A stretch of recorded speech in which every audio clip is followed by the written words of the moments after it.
Everybody, welcome to the Up and Adam podcast. I am Adam. I'm here with my cousin, mentor, somewhat wise man. Go introduce yourself, man. Hey, what's up, man? My name is William Gary. Like I said, I'm an older cousin. I've been knowing this dude for probably longer than I care to admit, but you know, he's a good dude, and we're gonna try to change the world with this podcast. That's right. Let's go. That's right. All right. Well, tell me a little about yourself, man. Okay. Well, like I mentioned before, you know, I'm an older cousin to this guy. I'm a easygoing type of dude, man. I just turned 40 this year, so Woo. yeah, man. Give it up for you. Yeah, man. As you can see, man, I let the top back on the thing, man. I let the salt and pepper roll, baby. And I'm keep on trucking, baby. That's what we do. That's what's up, man. Tell me about your son. My son, Sean. That's his name. That's his name. Name is Sean William. I kind of named him after myself and my father. He was born in 2018, February 7th. Yeah, that makes him a water sign, right? Aquarius, whatever that is, something like that. Is he Aquarius, baby? Mm-hmm. Yeah, he Aquarius. Yeah. Yeah. He's a joy to be around, man. Good dude. Can't wait to see him when I get home. So yeah. That's beautiful. All right. Well, let's get right into these questions. If you could describe being a father in 3 words, what would they be? Well, you know, I thought about that, man. I really don't have 3 words to give you, man. I can put it in 2. Okay. All right. I protect and provide. That's deep. That's it. That's it, man. That's all it need to be. Yeah. Protect. That is beautiful. But if you need a 3rd word, I'd say love. Well, of course. I think it's implied in it. Yeah. It's thrown in there. How much of your life have changed since becoming a father? I wouldn't say it has changed a whole lot. There are some things that, you know, I have to adjust because I have Sean around now as far as like my morning routine. Before he was born, I'd usually get up and do everything that I needed to do for myself. Right. As far as, you know, getting myself ready to start my day for, you know, to work. But now, since he's around, I have to adapt a little bit. I got to make sure he's straight. Make sure he's up first. Make sure he's fed before we leave the house in the morning, and then get him over to the babysitter. Oh yeah. Yeah, and it's funny, man, because I get him over there, and I know he's in good hands because he stays with my brother and my sister-in-law all day long. But you know, while I'm a commercial truck driver, and it's more important to like kind of be focused on the job at hand, especially if you're driving, you know, semi trucks and things like that. Yeah. So you're real serious out there on the road. Yeah. But I find myself thinking every now and then about, you know, what he's up to, what he's doing. You know, so you know, whenever I get a break, you know, during my day, I call, you know, maybe try to do a video chat if he's over, you know, over at my brother's house or whatever. Try to do a video chat, just see what he's up to. Yeah. See what kind of smile he got on his face and everything like that. Okay. Yeah. What's some things that because Sean is 2 now, or is he's approaching 2? He's almost there. He'll be 2 in February. So he's Okay. about 18 months now. My words, he's a year and a half. I ain't really trying to do this 18 months type. Yeah.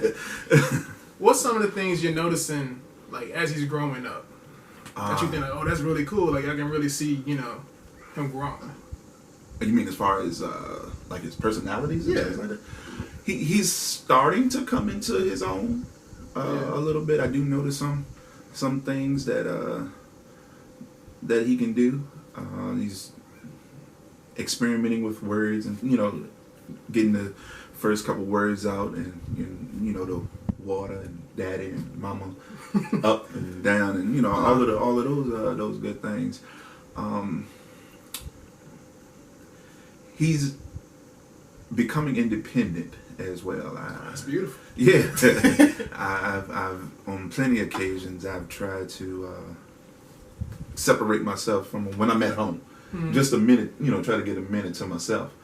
And 2 or 3 minutes later I can feel him climbing up on the bed, you know, just to play on the bed or whatever. And you know, I don't mind having them around. So Oh, that's good. Yeah. 'Cause you got 18 years. I'm gonna be a daddy for life, man. That's right. Yeah, until they put me in the ground. That's right. How did you know when you were ready to be a father? I've known for, I would say, a long time. I would say probably right around the time I turned 30, and I started to mature in a separate way than I did from my 20s. You know, I started looking at life a little different once I hit 30. And, you know, things just became a little bit more apparent to me as far as how, like the relationships I was in at the, you know, particular time. I was trying to get a little bit more serious with those and looking to start a family then. Okay. So once I did get married and we started the process of having a child and all that includes, and you know, once he got here, man, I was ready for it. Everybody always asked me, you know, even when I got married, it was like, man, you nervous? Oh, you got cold feet? I was like, no, man. I'm ready to do this, man. I'm ready. I would probably admit, maybe the last 5 minutes on the day of my wedding, the last 5 minutes before you walk out into the sanctuary, that the pastor leads you out into the sanctuary, it hit me then. Right. It was like, this I'm here. is it. You This know, is my way. right. I'm not a guest no more. I'm getting ready to do this thing. But it was like, but once that was over and I actually got out there and then I seen my soon-to-be wife coming down the aisle, and it was all right. This ball game now. That's right. Time to roll. So I mean, because personally, I think everybody says like you're never really ready to have a kid. I don't think you're ever really like you can prepare for it really. But I think having that right person next to you and close to you, absolutely, I think that can really push you towards, you know, saying I can be a father. Yeah. I can be married. Absolutely. I can live with this person for the rest of my life. Absolutely. And I think that's really important to find somebody like that. And I'm really glad you did. Yeah. Me too. boy, I can tell you. No, let me stop. Alright, on to our first game, the top 3. What are your top 3 TV fathers? James Evans. Okay. Uncle Phil. And Cliff Huxtable. Now, check this out. I can't say Bill Cosby. I'm about to say, don't say that. We don't support Bill. Can't say Bill Cosby because, you know, he has some, you know, nefarious goings-ons. But yeah, Cliff Huxtable, James Evans, and then I can personally, I think I can relate to a little bit closer to James Evans as opposed to any of the other 3. Okay. Because my father kind of reminded me of James Evans. You know, they didn't grow up rich like the other 2. Right. Yeah, I'm about to say that's a big jack. Yeah. They didn't grow up rich. They got mansions and all. Right. And you know, he was a stickler for school. He was a disciplinarian. He did not spare a rod. Because my father, he was a PK. You don't know what that is? That's a preacher's kid. I didn't know that. Yeah, because his father, my grandfather, was a CME minister. Huh. Yeah. Learn something new. Yeah. So you know, he came up with a stern background of being a disciplinarian then, and Daddy didn't take no mess, just like James Evans didn't take no mess. And unfortunately, like James Evans too, I lost my father about 16 years ago.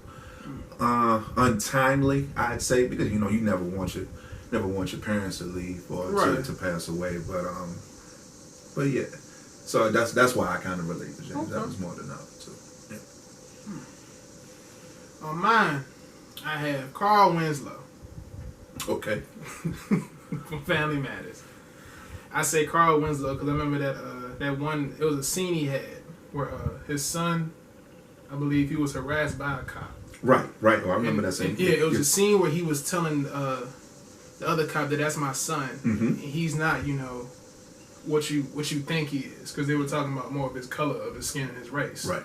And I think that was like really touching to me. Mm-hmm. Get the description of a carjacker we've been looking for. That will not cut it. Because I am familiar with all the outstanding carjacking bulletins, and not one suspect even remotely resembles my son. Come on, give me a break. It's dark. It's a black guy. Oh, case closed. Actually, I have Danny Tanner. Because growing up, a whole lot of Nick at Night. He was on like 7 shows on, so Full House was your thing. yeah, a whole lot of Full House. Because what he showed me was he had an open door policy, and he was always quick to give out love. And I think that's really important as a father to know that you can come to, you can come to him for anything. Right. Right. And always loving. And Bill Cosby. I'm sorry, Cliff Huxtable. Because he was. I like the way he always talked to his kids. Right. And it reminds me of my father and our grandfather, kind of like a comedic kind of way, but it always got the job done. Yeah. And he always taught a lesson. And I feel like he would more let you kind of find out your own way. Absolutely. And then, come on back. Yeah, absolutely. Let me try to fix what you done messed up. Right. You go in there and be stupid for a little bit. Yeah. I'm going to show you how to when do you it come right. on back, though. Yeah. Okay. All right. What's something you look forward to in the future of being a dad? Like, let's say the next 5-10 years. Like, what's something you really you can't wait to do with your son? I can't wait to see absolutely how Sean fully develops his characteristics. Is he going to be like me? Because I think I have a pretty good sense of humor. I can crack a joke every now and then. Yeah. I can laugh at certain things. Mm-hmm. Yeah. I like to laugh. It makes me feel great. I want to know is that how he's going to be? Is his character? Is he going to be? Am I going to find him doing something so stupid or something so funny that I have to sit down and laugh at him before I have to tell him no, don't do it like this? Right. Yeah. Or, something like that. And even further than that, I can't wait to see him start school. Oh yeah. And because after you start school, it's a track meet after that, man. Kindergarten. Oh yeah. Grade school. Oh, so you got middle school, years. high school. 13 years, college on top of that. Yeah, and next thing you know, man, Sean about to graduate this year. He a senior. What you talking about? He 2 years old. I just got the first backpack. I just bought the first book. Yeah.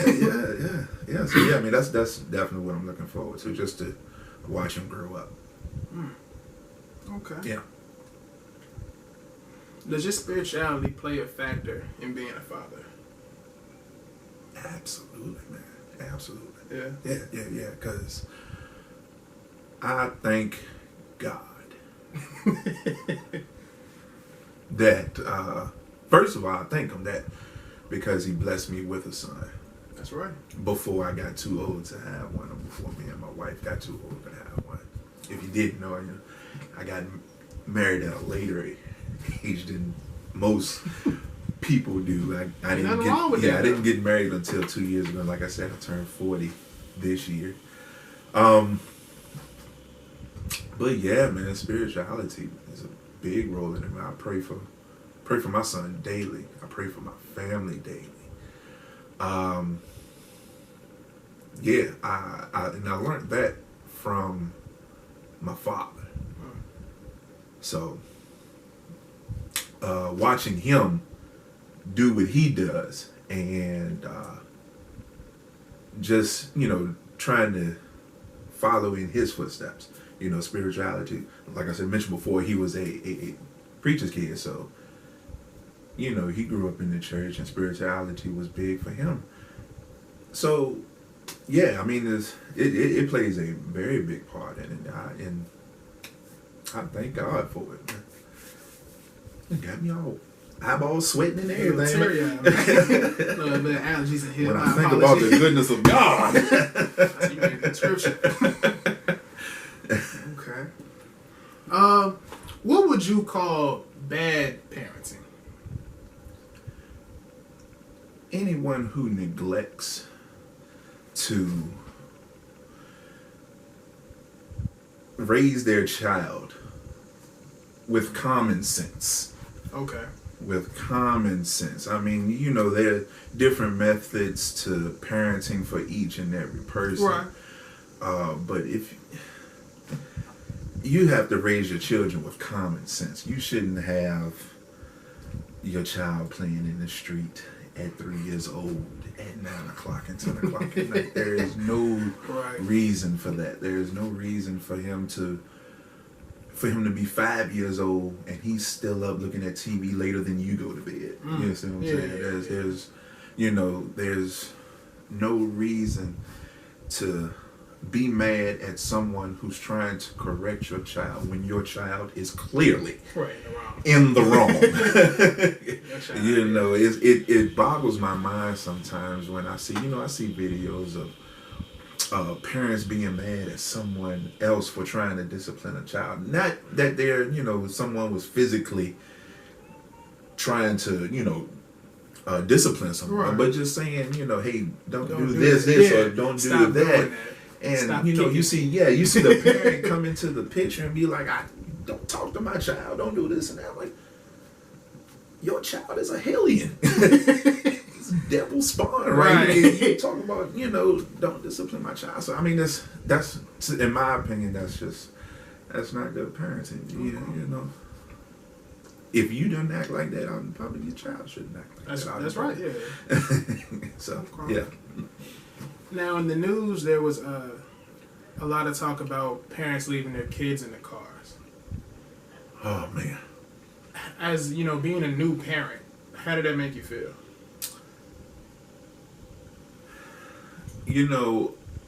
Before my son was born,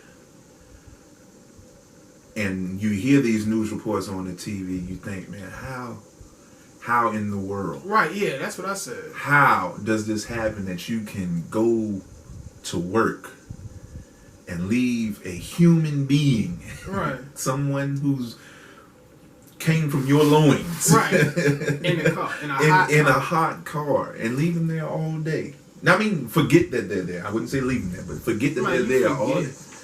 And it's, I couldn't understand it then. Not saying that I understand it now. All right.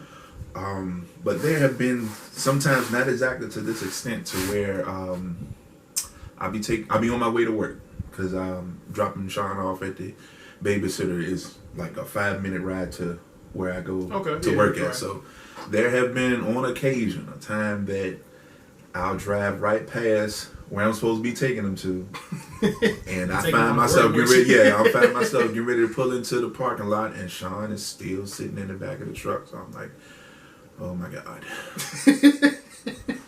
I gotta turn around. But then you think about it, it was like,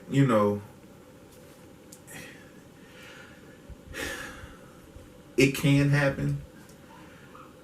I wish it on nobody. Right, yeah. I feel sorry for anyone who's had to go through that. It's hard. I can kind of see it, but it's just one of them things you never want to see happen. No, you never want to see happen. Because I can see it happening, but not to an extent. Like what you're saying, you didn't leave your car. Yeah. Due to technical difficulties, we're having technical difficulties. How important is we have a big family. We're all pretty close. How important do you think your family is to raising your son? That's a good question. It's very important. Very important. I can't do this fatherhood thing, this parenting thing by myself. I have to lean on, the wisdom of my aunties and my mom and my grandmother, and even all the way down to my extended family, which I call the people who I go to church with. I lean on them for advice and instructions on how, on better child rearing. Because I'm probably not going to raise my son the same exact way that my dad raised me, because times are a little different. Times are, it is not the same. are different now.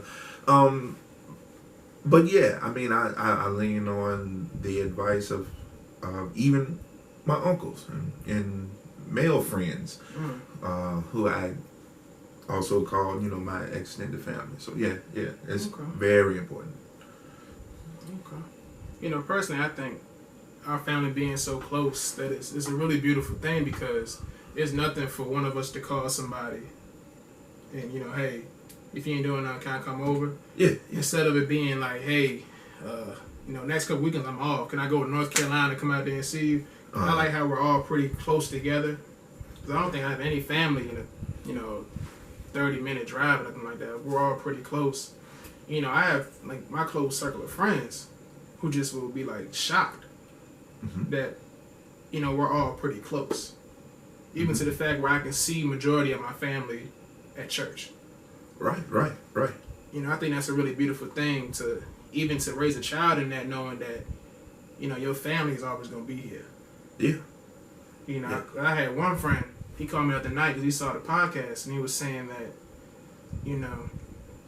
how Brienne with breast cancer, and he was saying that, he's glad that she everything's okay. Right. That she's being better with it, because he was telling me that, us being so close, it's not just my sister having breast cancer. It's his sister having breast cancer. It's our sister having, breast cancer. And that really touched me to know that, that we really are that close. Okay. Because some things you don't even realize until, it's now or never, it's when it's time. Yeah. You start to really see true colors of people. Right. It's not blood that makes you family.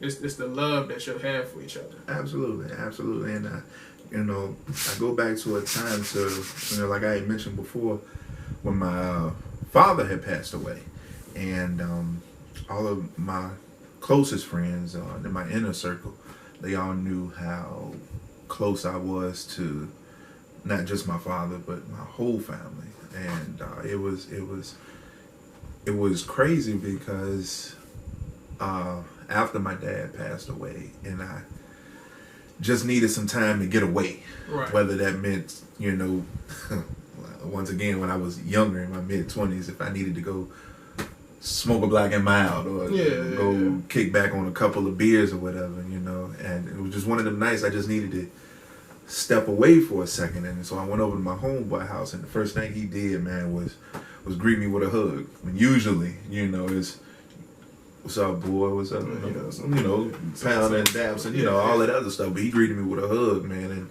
it was all love, because he knew, right? What I was going through, and he was there for me. So yeah. What are one of your fears of being a parent? Having my son grow up and his father leave him early. And when I say that, not me like being out of his life, just me passing away for whatever reason. It's the same thing that happened to me. I lost my dad when I was 24, and it was I needed him then, right? Just like I still need him now, and I don't want my son to grow up and not have a father because I get called home for whatever reason. So I fear that, and so so now I gotta take better care of myself, man. I gotta get healthier. I gotta drop this weight. I gotta get off the blood pressure medicine, and I just gotta start taking better care of myself so I can be here for my son until I'm 80 plus, 90 plus. I want to live to be 150. That's what I want to do.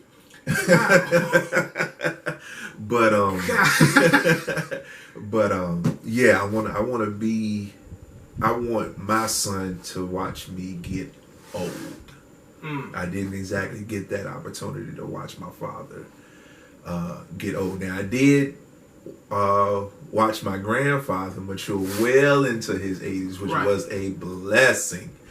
And I lost him a few years ago, but it was a blessing for him to be in my life until my mid-30s. So I mean, like, I was blessed for that. But I absolutely, my biggest fear, is for my son not to grow up and watch his father get old.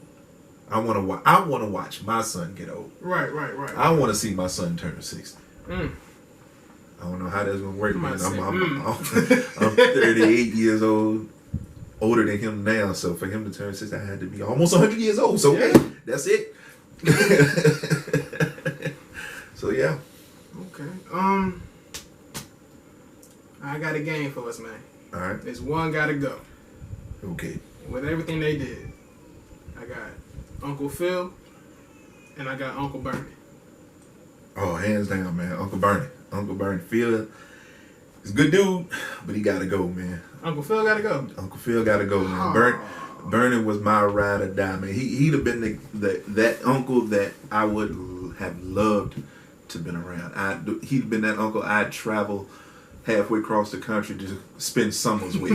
Right, because he could teach you things about life, and he could make you laugh while you do it. And so, I mean, there were times when he was strict or disciplinarian with the kids that was under his care, and they were like kids to him. Right. And those were his children, even if he didn't have any of his own. But yeah, Bernie Mac would have been my guy. He'd have been the guy that I can't wait to see Uncle Bernie, man. He'd have been the guy that I call at any time. Uncle Bernie, tell me something funny, man. Something like that. So yeah, Uncle Bernie would have been the dude. Okay.